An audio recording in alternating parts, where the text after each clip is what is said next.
Regarding the recent clashes between Afghanistan and Pakistan, the Islamic Emirate always says that they have no intention of attacking anyone or engaging in conflict with others, nor do they want to wage war against anyone.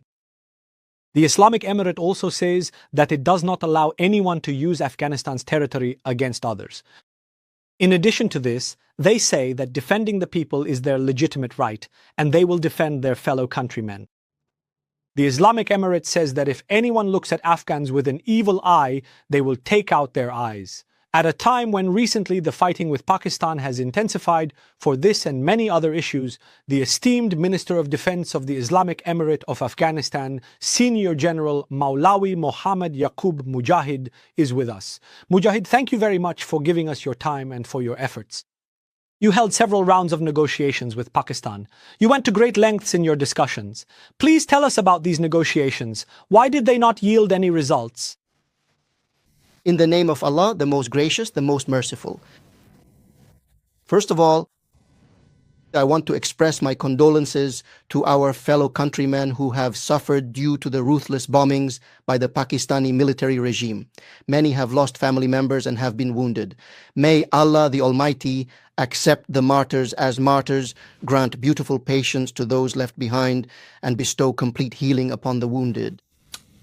Whenever we held negotiations with the Pakistanis, everyone's effort was to resolve all issues and problems through negotiation, understanding, and dialogue. We prioritized this and acted accordingly.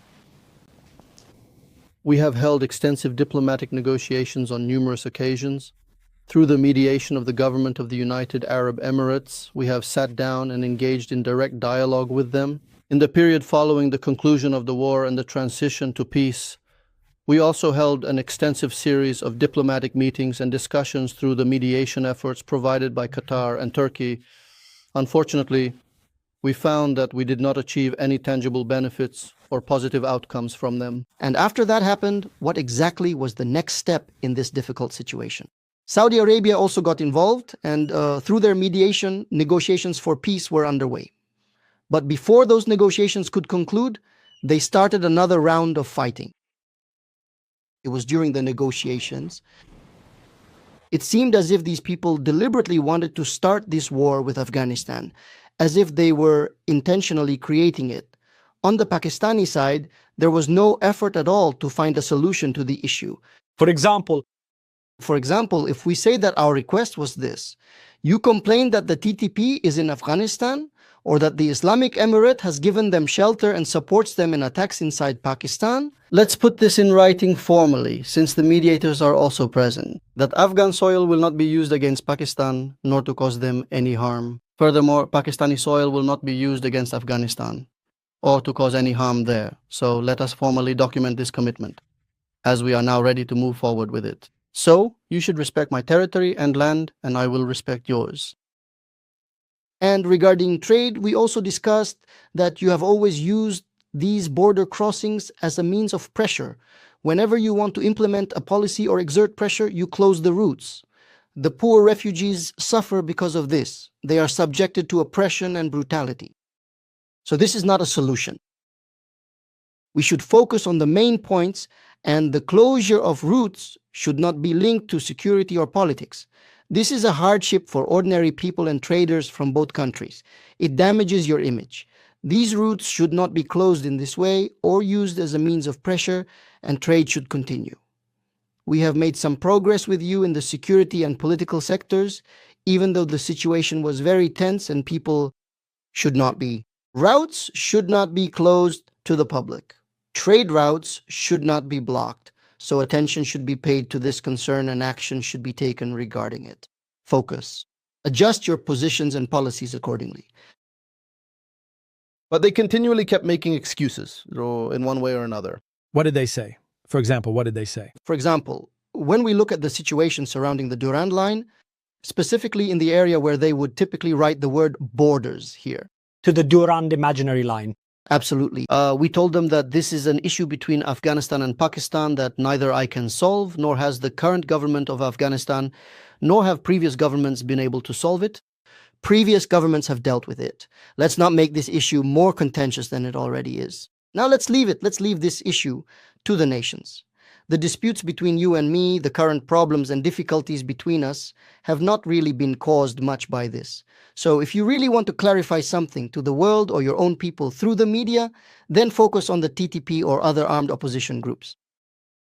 And there were more issues like this they kept presenting. They explicitly demanded that we carry out aggressive armed operations against immigrants in the very same types of violent armed operations they had already done over there. They showed a complete and total lack of concern regarding whether anyone got seriously hurt or what the long-term legal and social consequences of those actions would be. We do not want to spill the blood of Muslims or spend resources unnecessarily. And if you claim that you know such people who are living somewhere in Afghanistan, you should tell us exactly where this person is or where this account is located. And you have given them shelter or support. But as for being displaced and sleepless, their pain was not poverty, but the Durand. Besides the issue of the Durand and the drones, they also have other fundamental problems. Sir, now let's come to the negotiations. You gave a rather lengthy and very detailed explanation. How did the war start? 2 days before the war began, you even released Pakistani prisoners of war. How did the war actually start? When the negotiations were officially relocated to Saudi Arabia, and we had a comprehensive and detailed meeting with your delegation there today. After that, intensive work finally commenced on a formal text, which was meant to serve as a binding agreement. Both sides were supposed to fully commit to their specific obligations in that agreement, but unfortunately, we did not reach a successful or definitive result in Saudi Arabia. The main point of disagreement. The main disagreement is what I said earlier. Exactly. The Durand issue, or for example, using certain terms such as terrorist, meaning those who are on the United Nations blacklist, so you would take action or speak out against these terrorists. But it was said that the word terrorist itself is not clearly defined. Another point is that every country uses the terms terrorist or terrorism for its opponents. Now, if in your view someone is a terrorist, does that mean I must call them a terrorist too? If you want to harm someone, does that mean I must follow you? If you have a war policy against someone, do I have to adopt it as well? No, this is not a reasonable way to deal with anything. This is not a reasonable approach. Of course, I will protect my national interests. If you have any complaints against me, bring them to the table. They will be discussed and a solution can be found. They would bring up issues trying to push us to stand against our own nation or to stand against the tribes in the same way they were standing against them. The core strategy behind the plan was to relocate the entire theater of conflict from Pakistan into Afghanistan. And he kept repeatedly and insistently asking me to take aggressive actions against the local tribes, so that they would eventually instigate a violent uprising against our forces, in the exact same way that they had previously risen against the government of Pakistan. So they said, this has nothing to do with us. This is your internal matter. Whether you call them terrorists or anyone else calls them terrorists, we have nothing to do with them. We can't create enemies for ourselves with our own hands. We have come out of war. We want to live in peace. We want to live in security. We want to end the remaining hostilities that exist at a high level or in any form, and to send a message of peace from Afghanistan to the world instead of creating more enemies for ourselves. So we got involved in this war. When we were exchanging documents, we would raise objections on certain points. By explaining that the document really ought to be drafted in this specific manner and not like that, we knew they would likely respond by doing exactly the same thing on their end. Eventually, we informed the members of the Saudi delegation that we definitely needed to schedule another meeting. And in that upcoming meeting, we should openly and directly address all of the most controversial issues remaining. That was truly the only viable way for us to move forward with absolute clarity. If not, then the request was that the political delegation should come here. For example, my delegation should go there on a study trip, so they agreed that our delegation would go for study purposes. Their delegation, which is led by the Deputy Head of Intelligence, was appointed for negotiations. People from the Ministry of Defense and the Ministry of Foreign Affairs are also with them. The joint delegation then said, "We will come, but since Ramadan is approaching, as a gesture of goodwill, you should release these 3 prisoners who were captured in the previous war. You captured them during the war, so hand them over to us. As a gesture of goodwill, we will take them to Islamabad." We told them that there is absolutely no problem. Ramadan is also approaching, and out of respect for you, we are handing over these prisoners to you as a gesture of goodwill. And we did this. We did this. At the moment when they originally wrote it down right here, We explicitly told them that a variety of very specific and highly detailed matters, which are already written, all of those specific details are clearly documented within the formal agreement itself. So, in such detailed circumstances, in an environment like this where there has been conflict and fighting between us and them, our trade routes have been blocked and diplomacy has come to a halt. In such conditions, we are dealing with issues, whether political or commercial, and we are standing here discussing the details of these matters, discussing them in great detail. That is why, under the current circumstances, the peace negotiations are prolonged. You come and let's do it this way. Let's reach an agreement on the main points in brief terms. From our side, we are ready. The complaint of Pakistan's military regime is that Pakistan, if the opposition, whether it's the TTP or their other internal opponents, whoever they may be, they say that Afghan territory is being used against them. Let's make this commitment. We, in turn, have the complaint that such centers exist in Pakistan. We have evidence of this. They live in Pakistan. They are supported in Pakistan. Plans are made in Pakistan. They are sent from there. And even pajeros are bought for them here in the market. And in addition to this, there are other groups fighting, opponents who are in conflict with the current system of Afghanistan. We have information, reliable information, that they are being organized and efforts are being made for them. They are sent on trips to various countries and they are told, we will provide you with camps, we will give you connections, we will supply you with weapons for war, and then we will send you across the Durand Line into different areas of Afghanistan where you will carry out operations. This project, in their view, is ongoing. There is precise information about this. What? So we have this complaint, so we will reach an understanding, we will make an agreement, and mediators will be present at this meeting. They will be given the opportunity to monitor, to observe whether your land will be used against me, whether my resources will be used against you. On the Afghan side, we are at ease with this from now on. We saw Ahmadi, and this was the commitment. And to the mediators, we will observe those sparks to determine what will be proven, whether we are found to be violating this agreement, or whether you are found to be at fault.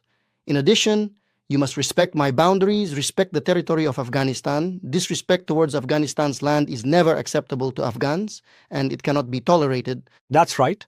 And another thing is this. From a commercial perspective, if you need transit, if you want to trade with Afghanistan, the trade routes will remain open and trade will never be linked to security or political issues. We will not close them, and in this regard, things will proceed as usual and business and trade will continue.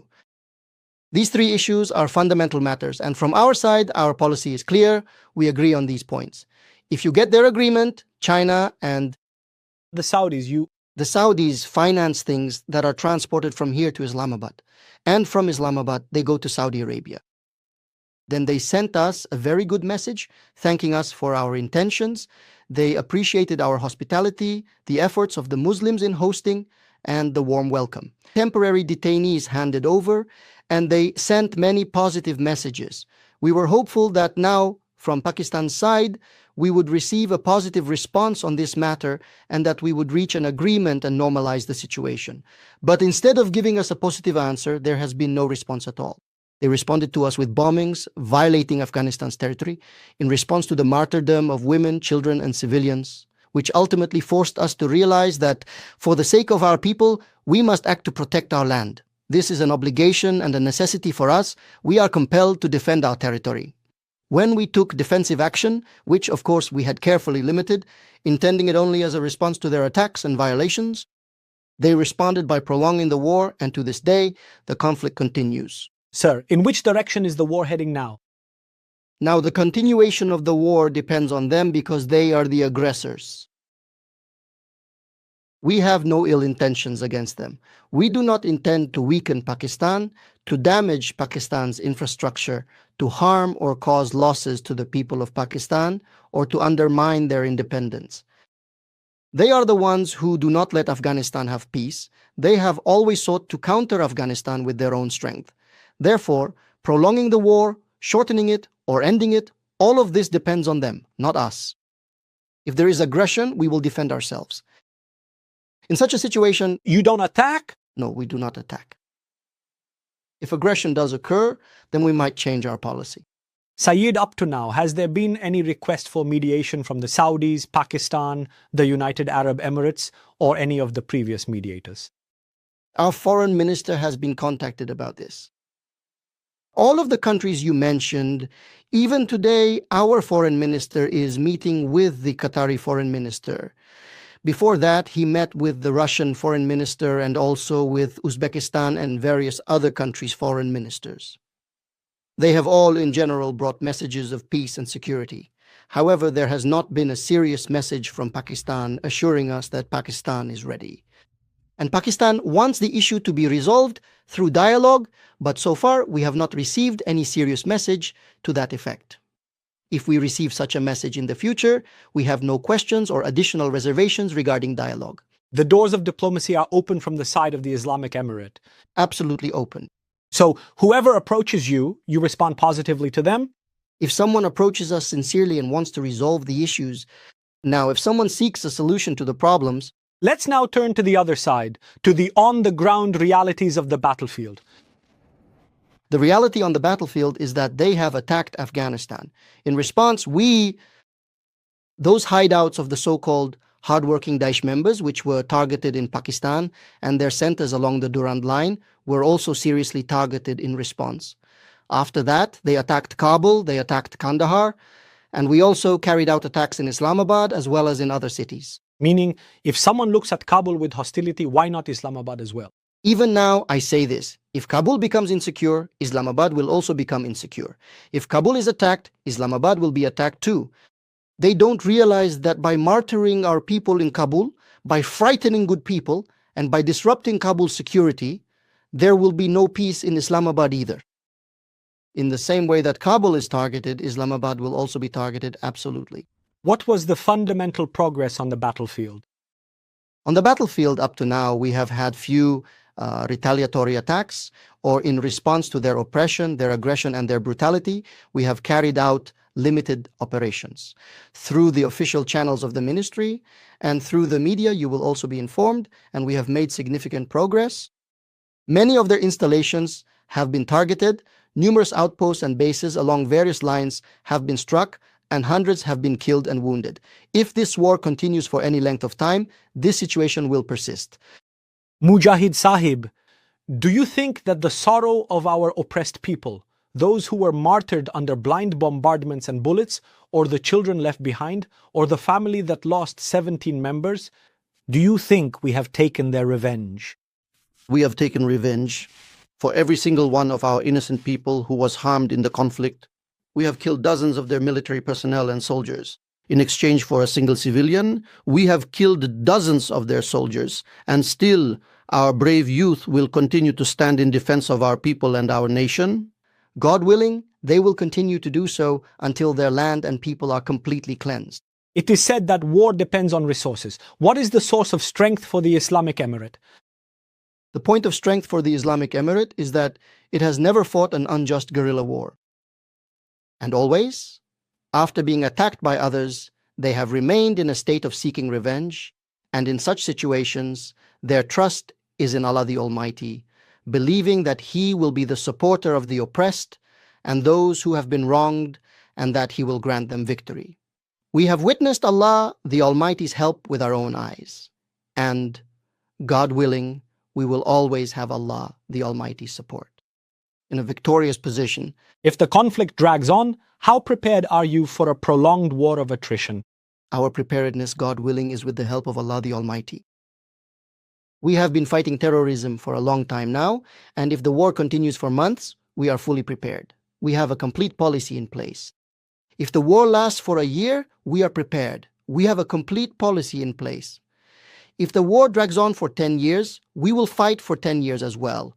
And we have no fear, no anxiety, and no panic. We do not get tired, and in defense of our land, as you have seen, we have fought for many, many years and in very weak conditions. Now, we can defeat them again, just as we have faced everything they have thrown at us before. There is no need for any panic at all. I assure our nation that you should not panic. Your army, your soldiers, and these brave young men will defend this land with all their might for as long as it takes. Is the presence of the TTP from Pakistan a valid reason for prolonging the war, or is it a project taken from America?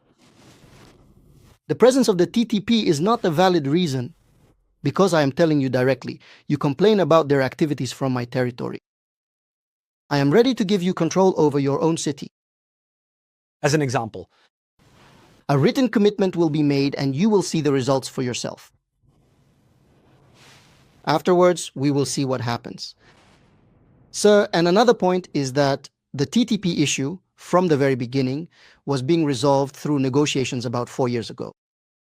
We quickly held negotiations between the two sides and the TTP and acted as mediators. 80% of the issues between them were resolved. 20% of the issues remained, and suddenly there were changes in leadership and policy. The terrorists started negotiating with other terrorists, and the negotiation stopped. Is there any alternative way? The issue of control, what happens under their control? We have limited resources, or for example, they are focusing on problems coming from our territory. We expect sincere cooperation, and I am ready to cooperate in every way. But you must act with reason, in my opinion. In my opinion, over the course of a year, they did several things for the Americans, or they exaggerated the issue to their own people so much that they convinced their nation that if tomorrow there is a war with Afghanistan, it will be for the sake of the oppressed Afghan women. I am helpless, I am being targeted, attacks like this are happening here, and they are coming from Afghanistan. So, they will tell their people that they are fighting in self-defense. That is to support their own narrative. correct. Bukhari showed this by traveling to different countries and telling them that Afghanistan, or rather the current Afghan regime or government, supports terrorists, shelters TTP and other opposition groups, and fights against us. And he told the Americans, you always say that our equipment has been left behind in Afghanistan. Our main assets have been left behind, our tools have been left behind, but we can destroy those tools. If you reduce some dollars from the joint projects, as usual, and give us some benefits or privileges, then we will do this work. So the final conclusion is that they can simply never be able to succeed in this ambitious project. The US admits Pakistan took over the project from them. It is possible, even though when we talked to the Americans, they said they haven't done this. But what they have done behind closed doors, behind the curtains, with them, information is still being gathered about that. So what is the fundamental problem? It is Pakistan's policy. Specifically, the policy of Pakistan's military regime, that there should be a weak government in Afghanistan. There should be a government in Afghanistan that does not have military power, and its economy should always be dependent on Pakistan's ports.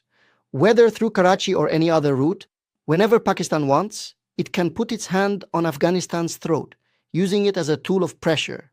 In every matter, Afghanistan should be under their control, and in foreign policy, it should align with Pakistan. So these are the main points. What is your response to these main points? What is your answer to this thinking, this notion, and this logic of Pakistan as the Minister of Defense of the Islamic Emirate of Afghanistan? I would say that it's nothing, it's all just fantasy, impossibility, and madness to think in the face of Afghans, in their rightful place, that you will have their foreign policy in your hands. In the face of Afghans to think, in all fairness, that they will never build any power and that there will always be a weak government established here with poor infrastructure, lacking in development projects, always extending a begging hand to others, always dependent on Pakistan, every patient going to Pakistan for treatment. This is not realistic. Well, the current system is actively working on these issues. Its policy is independent. For the reconstruction of Afghanistan has taken such decisive steps that have surprised them. Besides Pakistan, it looks to its own trade and has found its own routes, which has been the case for several months now. Even though the route through Pakistan is closed, this has had no negative impact. This is what has shaken Pakistan. This is what has forced it towards a kind of war, and it cannot tolerate it, but I offer my advice that you have made a mistake. Accept Afghanistan's independence, accept independence in Afghanistan's foreign policy, consider a prosperous Afghanistan to be in your own interest, consider a strong Afghanistan to be in your own interest, change your policy, bring about this change in your own mind. Only then will you, Pakistan, your country, Pakistan, will also be reassured from Afghanistan's side, and there will never again be any major conflict between us. Mujahid Sabur says that Pakistan should have a stable, strong, and self-reliant Afghanistan as its neighbor. It should maintain a good relationship with Afghanistan. You see it yourself. The government in Pakistan has always sought its interests in Afghanistan's destruction. When the Russians invaded Afghanistan, they gained those advantages that they previously did not have. And through the issue of refugees, they received such an amount of money and resources that not even a tenth of it was actually spent on the refugees themselves. For them, these people became like a milking cow. Aid and assistance were coming to Afghanistan from all sides, but it was Pakistan that was benefiting from it through its own channels. When the jihad succeeded, at that time, there were also many efforts made to establish a strong government in Afghanistan. They succeeded. They made the factions fight among themselves, and in this they played a very big role, a very significant role indeed. They created rivalries among themselves and they caused problems between each other. The reason for these problems among them was Pakistan's policy, which still exists today.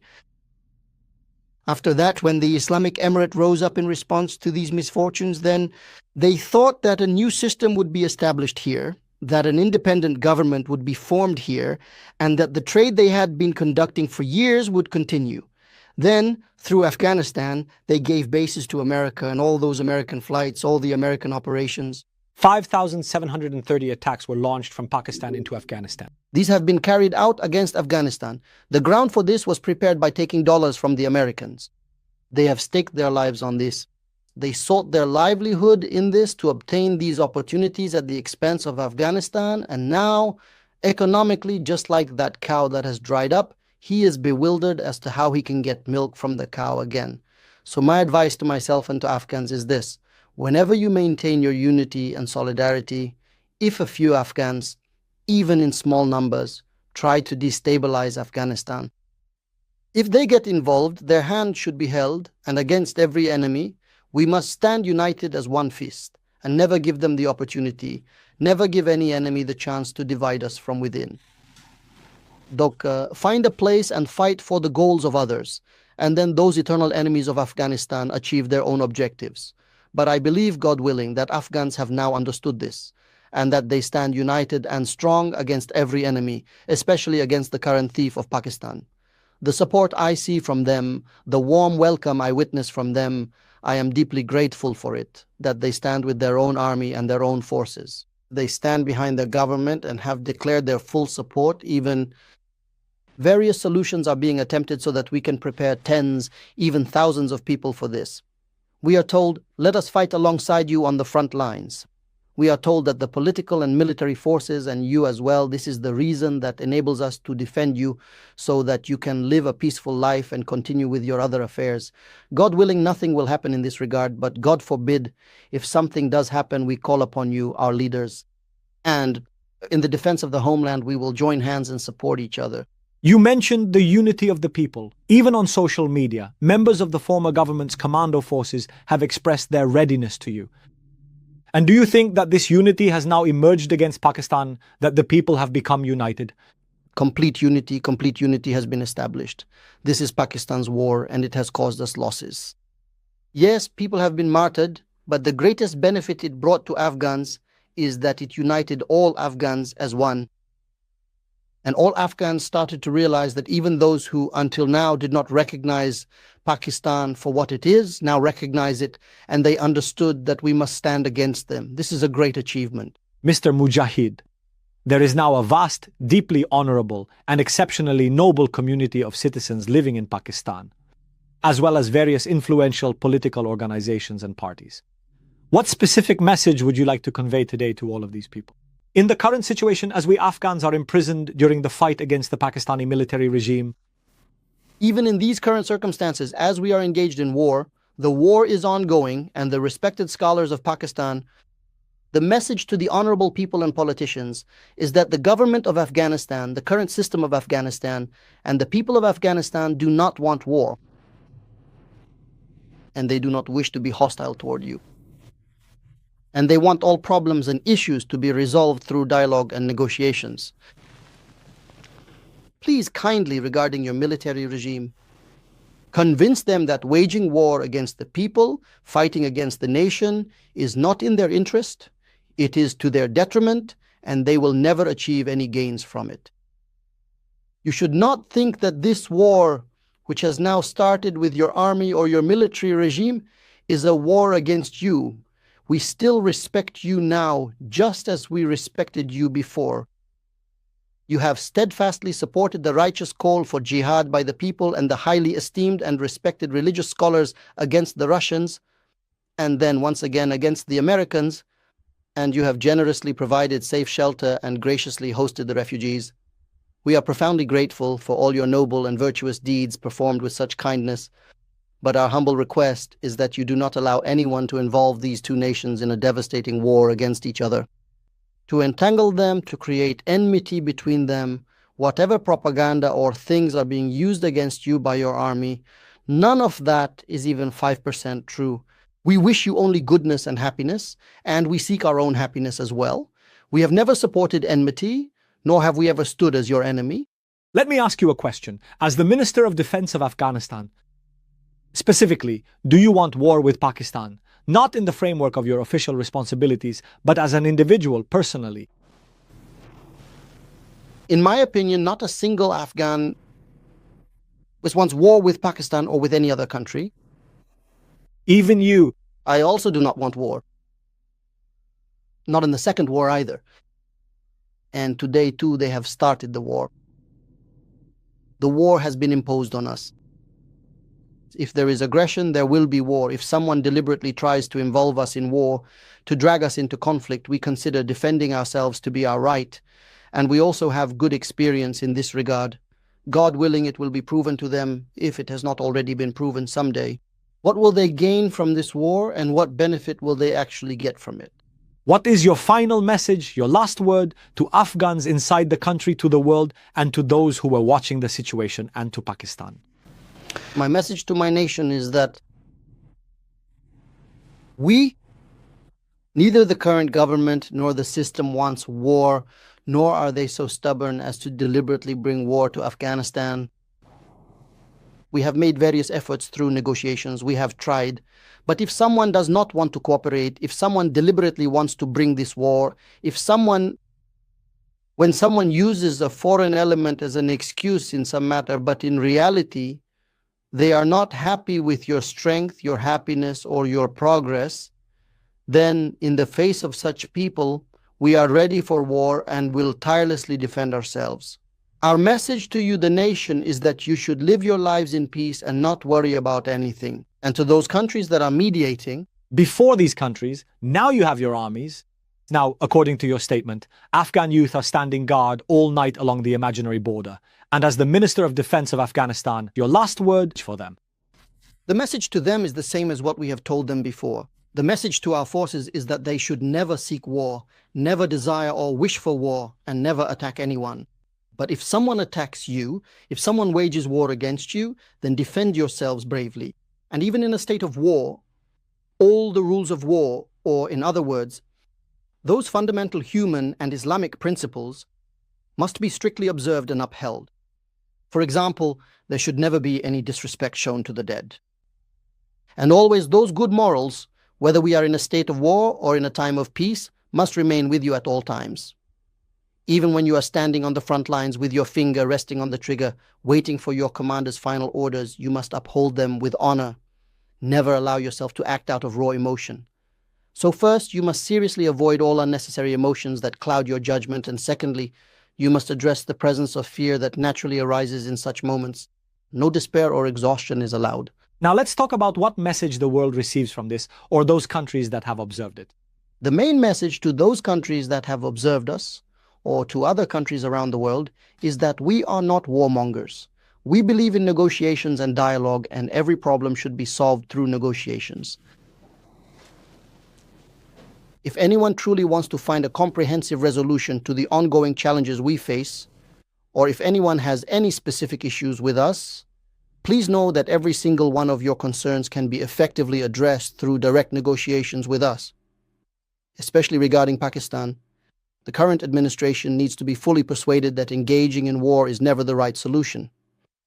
You should instead engage in a meaningful dialogue, and the various issues and problems that you are currently presenting in the form of foreign influence should be brought forward openly for a thorough and transparent discussion.